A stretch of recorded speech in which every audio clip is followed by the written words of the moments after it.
ماشاءاللہ ہمارے مدرسے کے صدر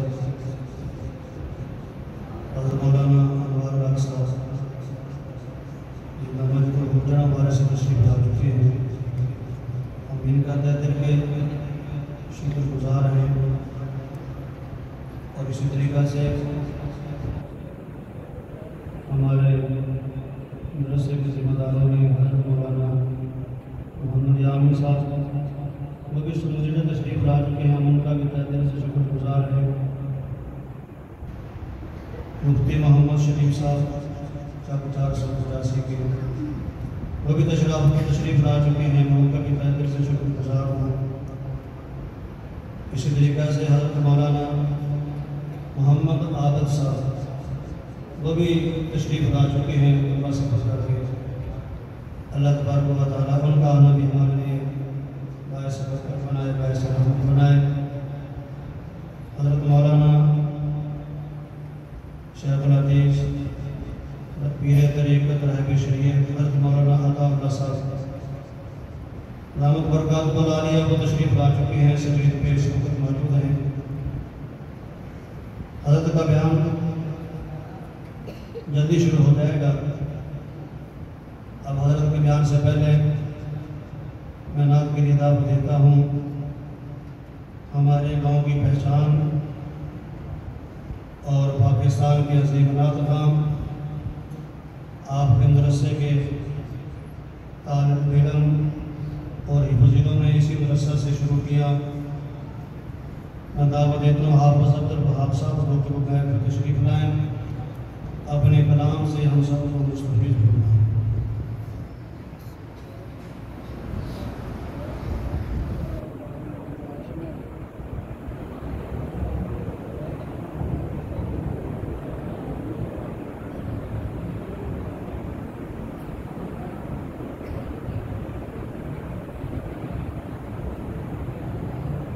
اعوذ باللہ من الشیطان الرجیم. بسم اللہ الرحمن الرحیم. سامعین محترم السلام علیکم ورحمۃ اللہ وبرکاتہ.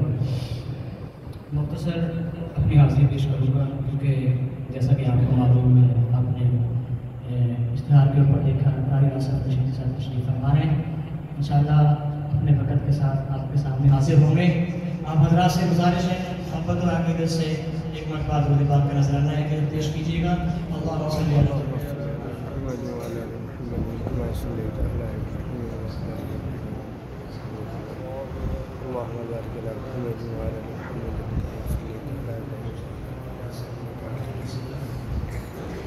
ایک درود پاک سے اپنے کلام کا آغاز کروں گا. جو حضرات باہر سے تشریف فرما ہے ان سے گزارش ہے کہ آپ اندر تشریف لے آئیں، کیونکہ حضرت کے بیان کے بعد قاری آصف صاحب کی حاضری انشاءاللہ ہوگی اور چند ہی لمحوں میں ہو جائے گی انشاءاللہ. آغاز کلام کرتے ہیں درود پاک سے. شاعر لکھتے ہیں اللہم صل علی اللہم صل علی سیدنا و مولانا محمد. اللہم صل علی سیدنا و مولانا محمد. اللہم صل علی سیدنا و مولانا محمد وعلی آلہ و صحبہ وبارک وسلم. اللہم صل علی سیدنا و مولانا محمد. میرا دل چاہ رہا ہے کہ میں نے قاری آصف صاحب نے ایک بات بتائی تھی کہ ہمارے گاؤں والے اس طرح کے ہیں، اس طرح کا ذوق ہے کہ الحمدللہ مہمان نوازی میں سب سے اول ہیں. تو آپ میرے ساتھ شامل ہو کر درود پاک پڑھیے گا، انشاءاللہ محفل معطر ہو جائے گی. اللہم صل علی، تھوڑا سا اور آواز سے پڑھیں. اللہم صل علی سیدنا و مولانا محمد. اللہم صل علی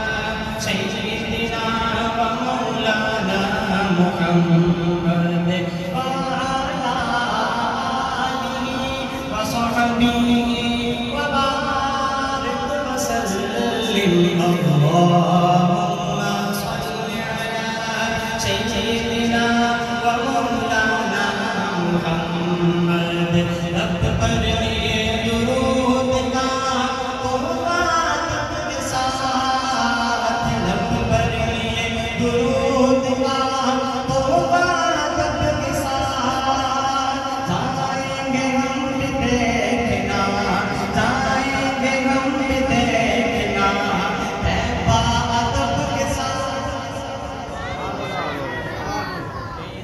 سبحان اللہ محبت سے کہتے سبحان اللہ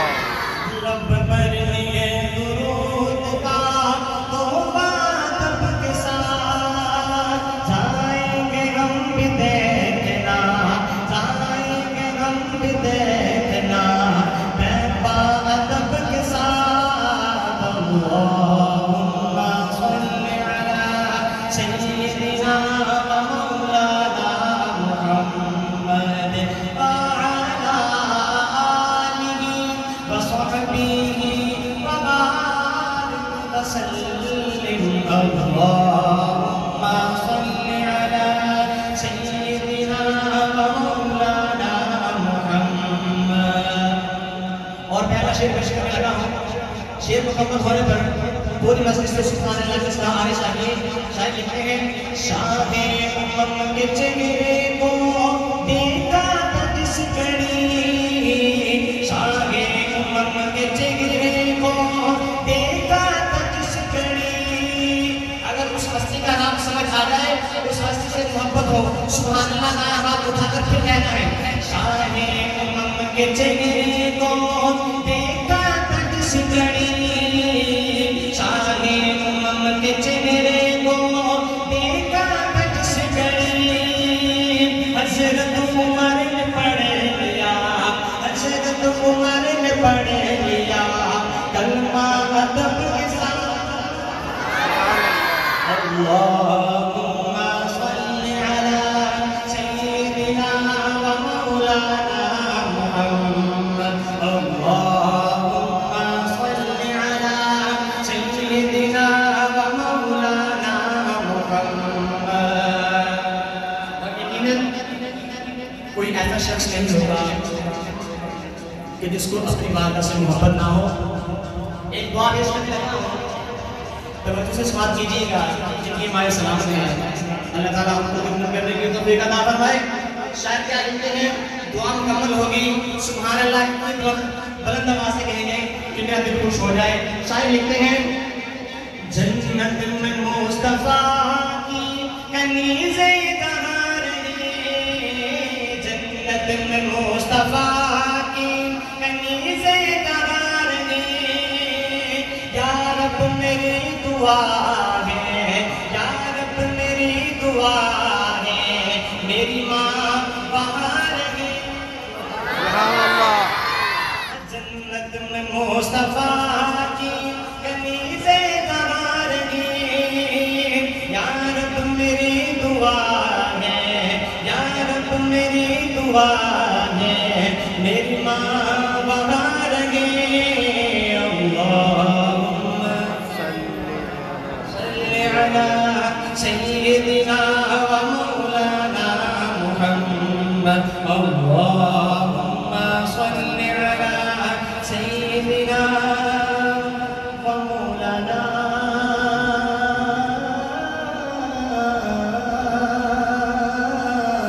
محمد وبارک وسلم وصل علیہ آئیے نعت رسول محمد صلی اللہ علیہ وسلم پیش کرتے ہیں جس میں شاعر لکھتے ہیں ایک لفظ آتا ہے اس میں وہ میرا نبی ہے کیا کہتے ہیں وہ میرا نبی ہے الحمدللہ سب کا نبی ہے اور اپنے عقیدے اور اپنی محبت کا مل کر اظہار کریں گے انشاءاللہ جب آپ مل کے پڑھیں گے نا تو محفل بھی معطر ہو جائے گی اور جو باہر سے مہمان تشریف لے کے آئیں گے ان کا دل بھی خوش ہوگا کہ بڑے ذوق والے ساتھی ہیں آئیے آغاز کرتے ہیں وہ جس کے لیے محفل کونین سجی ہے وہ جس کے لیے محفل کونین سجی ہے فردوس پری جس کے وسیلے سے بنی ہے وہ ہاشمی مکی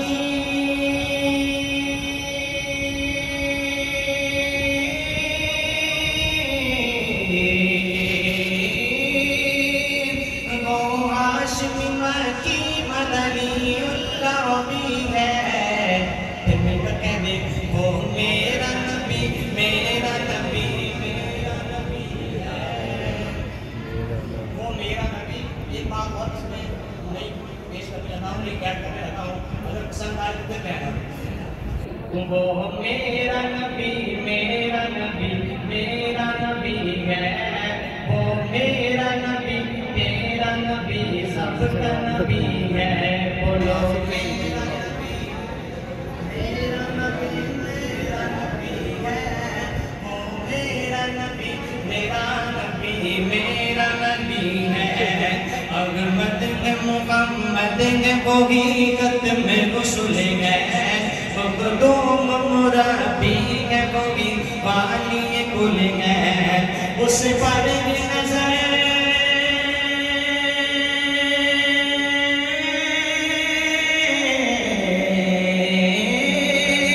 اس پر نظر سارے زمانے کی لگی ہے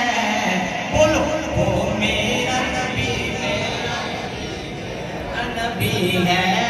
وہ میرا نبی تیرا نبی سب کا نبی ہے اللہ کا فرمان مشرح لك صدرك منصوب ہے جیسے ورفعنا لك ذکرك اللہ کا فرمان مشرح لك صدرك منصوب ہے جیسے ورفعنا لك ذکرك جس ذات کا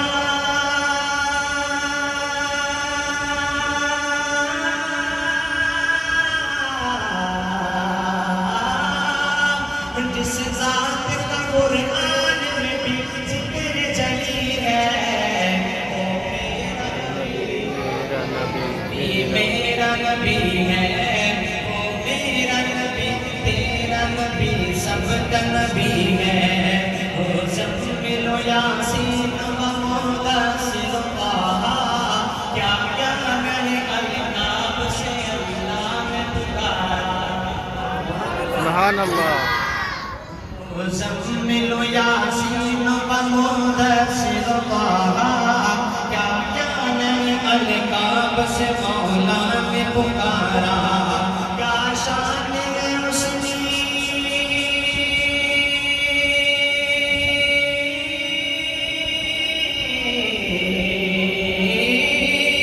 کیا شان ہے اس کی جو امی لقبی ہے وہ میرا نبی میرا نبی میرا نبی ہے وہ میرا نبی میرا نبی میرا نبی ہے بس دو شعر پیش کر کے پھر اشارے چاہوں گا مبارکباد پیش کرنا ان بچوں کو جنہوں نے قرآن پاک کے سینے میں محفوظ کیا ان کو مبارکباد پیش کرتا ہوں اس کے بعد پھر اشارے چاہوں گا مبارک ہو محفوظ کل قرآن سینے میں سبحان اللہ سبحان اللہ سبحان اللہ مبارک ہو محفوظ کل قرآن سینے میں مبارک ہو محفوظ کل قرآن سینے میں مچلتا تھا نہ جانے کب سے یہ ارمان سینے میں مبارک ہو محفوظ کل قرآن سینے میں جو چاہیے یاد رکھنا تو بھلا سکتا نہیں کوئی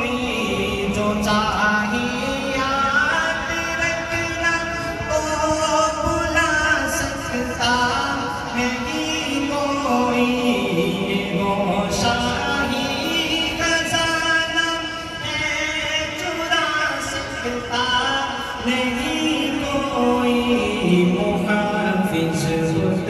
خدائے پاک ہے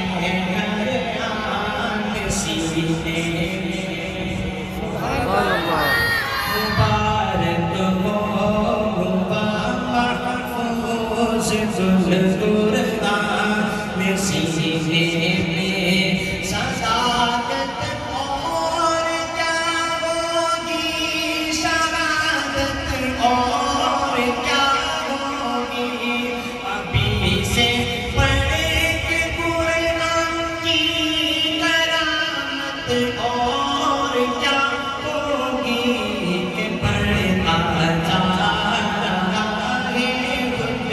بخود ایمان سینے میں مبارک ہو محفوظ قرآن سینے میں یہ ساری زندگی کرے سجدے میں گزر جائے یہ ساری زندگی کرے سجدے میں گزر جائے ادائے شکر ہم سے پھر بھی ایک ذرہ نہ ہو پائے خدا کے فضل سے رکھتے ہیں یہ قرآن سینے میں خدا کے فضل سے رکھتے ہیں یہ قرآن سینے میں مبارک ہو محفوظ قرآن سینے میں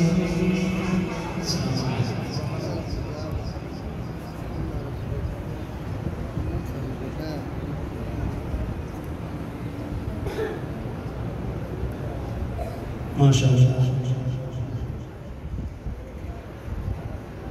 یہ تھے حافظ عبدالوہاب سوزناک خان جو حضرات کے سامنے خوبصورت انداز میں اپنا کلام پیش کر رہے تھے ہماری مجلس کی رونق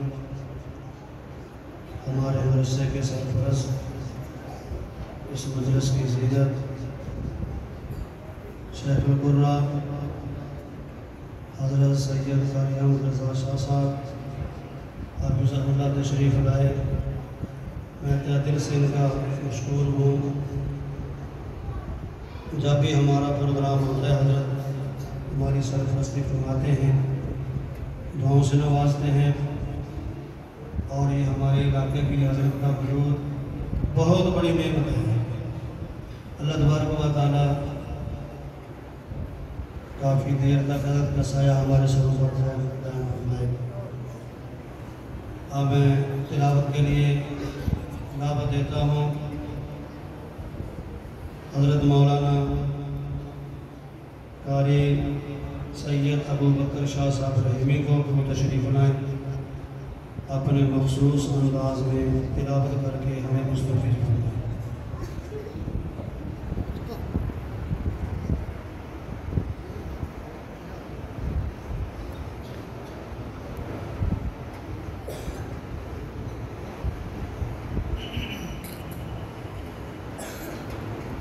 أعوذ بالله من الشيطان الرجيم بسم الله الرحمن الرحيم لا أقسم بيوم القيامة ولا أقسم بالنفس اللوامة أيحسب الإنسان أن لن نجمع عظامه بلى قادرين على أن نسوي بنانه بل يريد الإنسان ليفجر أمامه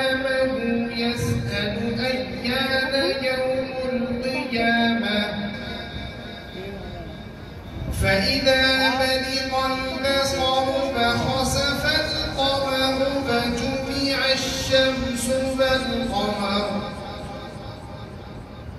يقول الإنسان يومئذ أين المفر كلا لا وزر إلى ربك يومئذ المستقر ينبأ الإنسان يومئذ بما قدم وأخر بل الإنسان على نفسه بصيرة ولو ألقى معاذيره لا تحرك به لسانك لتعجل به إن علينا جمعه وقرآنه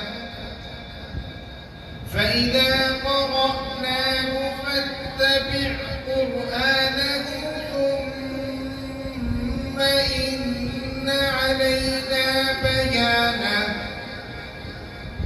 كلا بل تحبون العاجلة وتذرون الآخرة وجوه يومئذ ناظرة إلى ربها ناظرة ووجوه يومئذ باسرة تظن أن يفعل بها فاقرة كلا إذا بلغت التراقي فقيل من راق فظن أنه الفراق والتفت الساق بالساق إلى ربك يومئذ المساق فلا صدق ولا صلى ولكن كذب وتولى ثم ذهب إلى أهله يتمطى أولى لك فأولى ثم أولى لك فأولى أيحسب الإنسان أن يترك سدى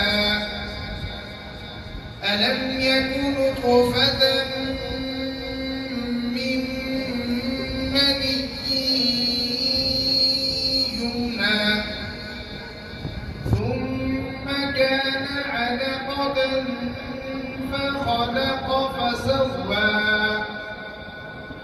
فجعل منه الزوجين الذكر والأنثى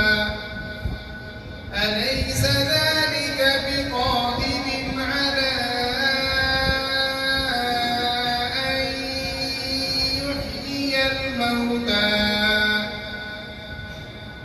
آمنت بالله صدق الله خالقنا العظيم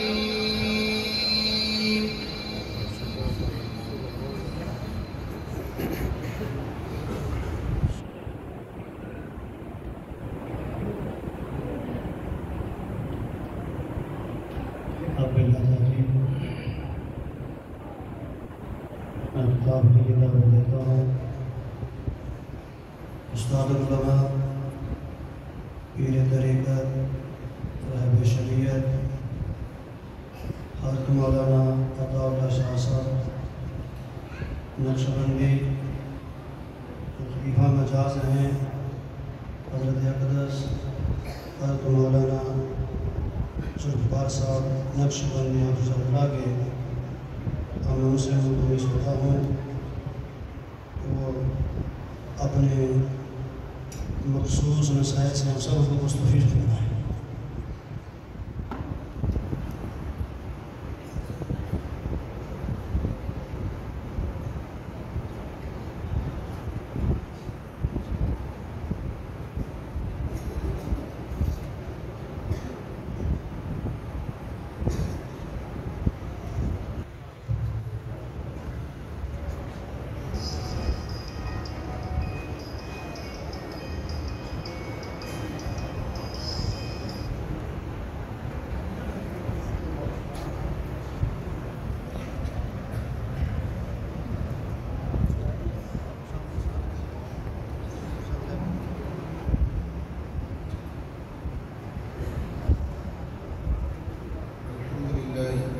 والسلام على عباده الذين اصطفى أما بعد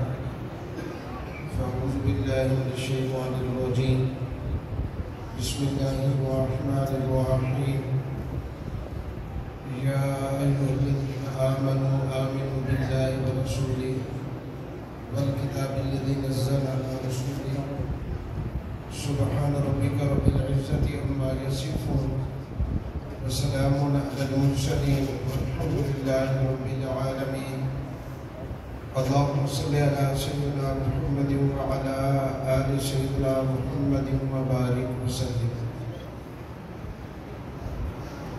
اللہ رب العزت نے اپنے بندوں کی رشد و ہدایت کے لیے اور ان کی فلاح کے لیے، اصلاح کے لیے دو عظیم شان نعمتیں ہمیں عطا فرمائی ہیں۔ نمبر ایک، اللہ تعالیٰ نے آسمان سے کتاب نازل فرمائی جس کو قرآن عظیم شان کہا جاتا ہے، اور دوسری نعمت اللہ تعالیٰ نے اس قرآن مجید کی تعلیم کے لیے ساتھ دے رہے کہ جہاں کتاب ہو تو معلم یعنی استاد کی ضرورت ہوتی ہے۔ اللہ تعالیٰ نے اپنے محبوب صلی اللہ علیہ وسلم کو اس کتاب و حکمت کی تعلیم کے لیے معلم بنا کر بھیجا۔ آپ صلی اللہ علیہ وسلم دنیا میں تشریف لے آئے اور اپنے شاگردوں کو قرآن عظیم الشان کی تعلیم دی، انہیں قرآن سکھایا۔ 23 سال کا عرصہ اس کام میں لگا کر اس دنیا سے میرے آقا نے پردہ فرمایا۔ چنانچہ وہ قرآن آج ہمارے سامنے موجود ہے۔ ایک حدیث پاک کے اندر یہ بات موجود ہے، اللہ کے محبوب صلی اللہ علیہ وسلم نے فرمایا ترکت فیکم امرین، کہ تم کو دو چیزیں دے کے جا رہا ہوں، جب تک ان کو مضبوطی سے تھامے رکھو گے اللہ تعالیٰ تمہاری گمراہی سے حفاظت فرمائیں گے۔ نمبر 1 کتاب اللہ، اور نمبر 2 سنت رسول اللہ صلی اللہ علیہ وسلم۔ معلوم ہوا گمراہی سے بچنے کے لیے ان دو چیزوں سے تعلق کا ہونا ضروری ہے۔ ان میں سے سب سے پہلے آ گیا کتاب اللہ، چونکہ بچوں کی دستار بندی ہے، آمین ہے، اور میرے ذمہ عنوان بھی یہی لگایا گیا ہے۔ قرآن عظیم الشان کے ہمارے اوپر بہت سارے حقوق ہیں، اختصار کے ساتھ ان میں سے چند حقوق میں نے آپ حضرات کے سامنے عرض کرنے ہیں، کیونکہ میں کوئی ترنم والا یا جوشیلا خطیب نہیں ہوں۔ ایک تبلیغی اور اصلاحی انداز میں جو باتیں اپنے اساتذہ اور بڑوں سے سنی ہیں، ان کی کتب میں پڑھی ہیں، وہ آپ حضرات کے سامنے اختصار کے ساتھ رکھی ہیں، اور آپ حضرات نے توجہ کے ساتھ ان باتوں کو سننا ہے تو انشاءاللہ اللہ کی توفیق سے فائدہ ہوگا۔ سب سے پہلا حق قرآن کریم کا ہمارے اوپر یہ ہے کہ ہم اس قرآن پر ایمان لے آئیں۔ قرآن کریم کی جو آیت مبارکہ پڑھی ہے، ارشاد باری ہے یا ایھا الذین آمنوا آمنوا باللہ ورسولہ والکتاب الذی نزل علی رسولہ۔ اللہ فرماتے ہیں اے ایمان والو،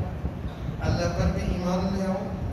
اور رسول کریم صلی اللہ علیہ وسلم پر بھی ایمان لے آؤ، اور اس کتاب پر بھی ایمان لے آؤ جو اللہ تعالیٰ نے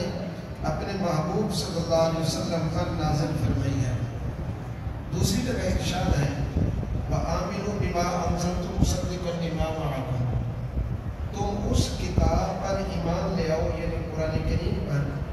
جو پہلی کتابوں کی تصدیق کرنے والی کتاب ہے۔ چنانچہ ہمارا اس بات کے اوپر ایمان ہونا چاہیے کہ یہ قرآن عظیم الشان اللہ کی کتاب ہے، اور دوسرا اللہ کی کتاب ہے کہ اللہ نے اس کو نازل فرمایا، اور دوسرا ہمارا اس بات کے اوپر بھی ایمان ہونا چاہیے کہ یہ قرآن عظیم الشان 30 پاروں پر مشتمل ہے، نہ یہ 29 ہو سکتے ہیں اور نہ ہی 31 ہو سکتے ہیں۔ اور تیسرا ہمارا اس بات کے اوپر بھی ایمان ہونا چاہیے کہ جیسے اللہ کے محبوب صلی اللہ علیہ وسلم خاتم النبیین ہے، آقا کے بعد تا قیامت کوئی نبی نہیں آئے گا، تو یہ کتاب بھی آخری کتاب ہے، اس کے بعد اور کوئی کتاب نازل نہیں ہوگی۔ اور اسی طرح ہمارا اس بات پر بھی ایمان ہونا چاہیے کہ اللہ تعالیٰ نے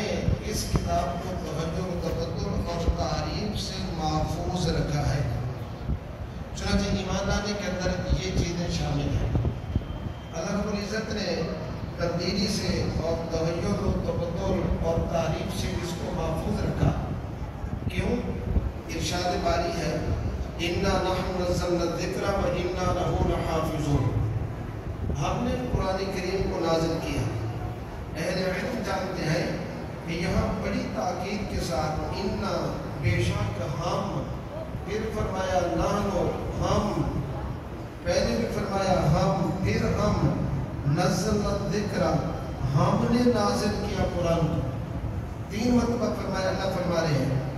کہ ہم نے بھی اس قرآن کو نازل کیا ہے اور ہم ہی اس کی حفاظت کرنے والے ہیں۔ یہ بات ذہن میں رکھیں کہ سابقہ جتنی کتابیں تھیں ان کی حفاظت کی ذمہ داری نے اللہ نے اپنے پاس لے کی۔ قرآن کریم کی حفاظت کی ذمہ داری اللہ رب العزت نے اپنے پاس رکھی ہے۔ اس لیے ہمارا ایمان ہے کہ اللہ رب العزت نے جو محبوب صلی اللہ علیہ وسلم پر لے کے آئے تھے من و ان، اسی طرح وہ قرآن آج بھی ہمارے پاس موجود ہے اور قیامت تک اسی طرح یہ موجود رہے گا۔ اس میں ذرا برابر بھی تبدیلی نہیں ہو سکتی۔ چنانچہ حجاج بن یوسف ٹھیک ہے بڑا ظالم قسم کا بندہ تھا اور اس کی تلوار سے بعض صحابہ کرام کو خون بھی لگا، لیکن اس کے باوجود اگر اہل انطاکیہ کے لوگ آئے کہ جی ہمارے بڑوں نے یہ کام کیا تھا کہ 2 مقدس ہستیاں ان کے پاس آئی تھی، حضرت موسیٰ، حضرت خضر علیہ السلام، اور انہوں نے مہمان نوازی سے انکار کر دیا، اور قرآن اس کو یوں بیان کرتا ہے فَأَبَوْا أَن يُزَيِّفُوهُمَا، کہ انہوں نے مہمان نوازی سے انکار کر دیا۔ بڑے ہدیے لے کر آئے ہیں، نذرانے لے کر آئے ہیں۔ حجاج آپ مہربانی کریں کہ فَأَبَوْا، با کا نقطہ نیچے سے اٹھا کر اوپر لگا دیں، ایک نقطہ اور بڑھا دیں تو لفظ بن جائے گا فَأَتَوْا أَن يُزَيِّفُوهُمَا، ترجمہ یہ بن جائے گا کہ ان لوگوں نے خوب مہمان نوازی کی تو ہماری بےزتی والا پہلو ختم ہو جائے گا۔ حجاج نے تلوار اٹھائی اور 10 کے 10 لوگوں کو ایک لائن میں کھڑا کر کے ان کا سر تن سے جدا کر دیا، کہنے لگا میں جتنا ہی گناہگار ہوں، کیا گزرا ہوں، لیکن اللہ کے قرآن میں ایک نقطے کا اضافہ بھی نہیں کر سکتا۔ اللہ تعالیٰ نے حفاظت کی ذمہ داری خود لی ہے۔ آج سے کئی سال پہلے کی بات ہے کہ برطانیہ میں ایک قبیلہ مسلمان ہوا، مذہب عیسائی کو چھوڑا۔ جب اس سے پوچھا گیا اس کی وجہ کیا ہے، اس نے جواب دیا وجہ یہ ہے کہ میں نے تورات کو دیکھا جو آج کل کی چھپی ہوئی ہے، اور آج سے 50 سال پہلے، پھر 100 سال پہلے، اور اسی طرح میں نے انجیل کو دیکھا۔ چنانچہ اب اس وقت چھپنے والی تورات اور انجیل اور 50 سال پہلے اور 100 سال پہلے آپس میں بالکل نہیں ملتی، اور میں نے قرآن کریم کو دیکھا کہ بالکل ایک جیسے ہے، تو مجھے قرآن کے حقانیت کے اوپر بالکل یقین ہو گیا۔ اسی وجہ سے میں نے ایمان کو قبول کیا۔ شکیب ارسلان ایک بہت بڑے مؤرخ گزرے ہیں، اور غالباً 1946 میں ان کا انتقال ہوا تھا۔ انہوں نے اپنی کتاب کے اندر اس بات کو نقل کیا ہے کہ 1906 کی بات ہے کہ مصر میں یہ آسمانی کتابوں کی نمائش کا ایک پروگرام بنا، تورات انجیل مختلف زبانوں کی رکھی گئی اور قرآن کریم بھی رکھا گیا، اور تورات کو دیکھا 1906 میں چلنے والی تھوڑا عرصہ پہلے، اس سے پہلے وہ آپس کے اندر ملتی نہیں ہے، مطابقت نہیں ہے، موافقت نہیں ہے، کسی جگہ کچھ کسی جگہ کچھ۔ اور قرآن کریم کو دیکھا گیا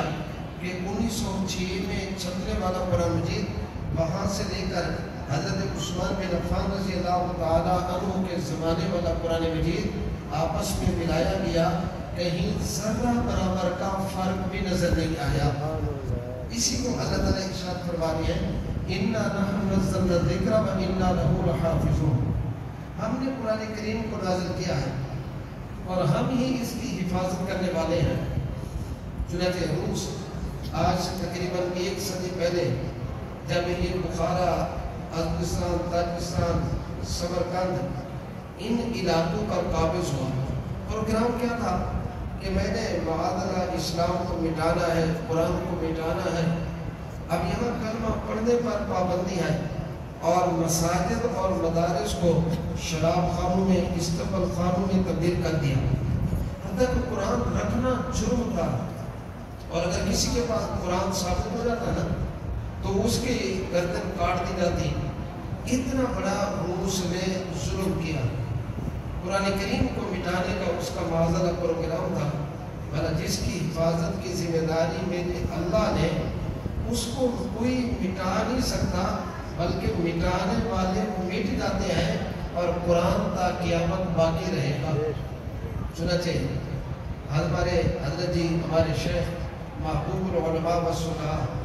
حضرت مولانا حافظ پیر ذوالفقار مسعود نقشبندی دامت برکاتہ العالیہ نے جب روس ٹکڑے ہوا تو ان علاقوں کا سفر کیا ہے۔ حضرت جی نے کچھ اپنے سفر نامے میں لاہور کا، خاک بخارا، سمرقند یا کچھ باتیں نقل کی ہیں اس قسم کی، ان میں سے 2-3 باتیں میں نقل کر دیتا ہوں۔ حضرت جی فرماتے ہیں کہ میزبان نے کہا کہ ہماری پڑوسی ایک خاتون ہے، وہ پردے میں آپ سے بات کرنا چاہتی ہے، ملنا چاہتی ہے۔ میں نے کہا ٹھیک ہے۔ اب وہ خاتون آ گئی اور اس نے کہا کہ حضرت جی آپ کے پاس قرآن ہے؟ حضرت کا معمول ہے کہ قرآن کریم کا چھوٹا نسخہ اپنی جیب پہ رکھتے ہیں سفر میں بھی، اور میں نے چھوٹا نسخہ بچے کے ہاتھ میں بھیجا اور عورت نے اس کو لیا، اور عورت کی آنکھوں سے آنسو آ بہہ رہے تھے۔ بڑی حیران کی وجہ کیا؟ اس عورت نے جواب دیا، حضرت جی میری 39 سال عمر ہو گئی ہے، میں نے زندگی میں پہلی مرتبہ یہ قرآن مجید دیکھا ہے، زندگی میں پہلی مرتبہ۔ یہ اللہ کا احسان ہے، قدردانی کرنی چاہیے، یہ اللہ کی نعمت ہے۔ ملک پاکستان اور یہ مساجد اور یہ مدارس اور یہ علماء کرام، ان کے صدقے اللہ نے ہمیں یہ چیزیں عطا فرمائی ہیں۔ حضرت فرماتے ہیں میزبان ایک چھوٹا بچہ لے کے آیا اور کہا حضرت حافظ قرآن ہے۔ میں نے کہا بیٹا یہ قرآن مجید ہے، یہاں سے پڑھیں۔ اب وہ میرے چہرے کی طرف دیکھتا ہے۔ میں نے دوسری جگہ کہا تو بچہ پڑھ نہیں رہا۔ میزبان نے کہا حضرت جی اس بچے نے قرآن مجید پہلی مرتبہ دیکھا ہے، آپ زبانی کوئی آیت بتائیں پھر دیکھیں۔ حضرت فرماتے ہیں میں نے آیت پڑھی اور بچے نے فر پڑھنا شروع کر دیا۔ میں نے 2-3 جگہ سے اس کا امتحان دیا۔ پھر میں نے میزبانوں سے پوچھا کہ بھئی روس کی طرف سے اتنا بڑا ظلم اور قرآن رکھنے پر پابندی، یہ حافظ قرآن بچے کیسے موجود ہیں؟ میزبانوں نے جواب دیا کہ جب روس نے پابندی لگا دی تھی کہ جی اب مدارس میں، مساجد میں یہ قرآن نہیں پڑھا سکتے، قرآن نہیں رکھ سکتے، اور حافظ قرآن علماء اور یہ لوگ قربانی دینے والے ہوتے ہیں۔ چنانچہ اب قاری صاحب بیٹھ گئے ٹریکٹر کی سیٹ پر اور ساتھ بچہ بٹھا دیا، اور بظاہر وہ اس کو ڈرائیونگ سکھا رہے ہیں اور در پردہ اس کے سینے میں اللہ کا قرآن اتار رہے ہیں۔ قاری صاحب بیٹھ گئے کپڑے سینے کے لیے درزی، اب ساتھ بچوں کو بٹھا دیا اور بظاہر اس کو درزی بنا رہے ہیں اور اس کے سینے کو اللہ کے قرآن کے نور سے منور کر رہے ہیں۔ تو اللہ رب العزت نے قرآن مجید کی حفاظت کی ذمہ داری اپنے پاس لی ہے، اور اس میں نہ تبدیلی ہو سکی ہے اور نہ ہی ہو سکتی ہے۔ ہمارا اس بات کے اوپر ایمان اور یقین ہونا چاہیے، یہ قرآن کریم کا ہمارے اوپر پہلا حق ہے۔ اور دوسرا حق قرآن کریم کا یہ ہے کہ ہم قرآن کریم کی تلاوت کرنے والے بن جائیں۔ ارشاد باری ہے الذین آتیناہم الکتاب یتلونہ حق تلاوتہ، ہم نے جن کو کتاب دی ہے نا، وہ کتاب کی تلاوت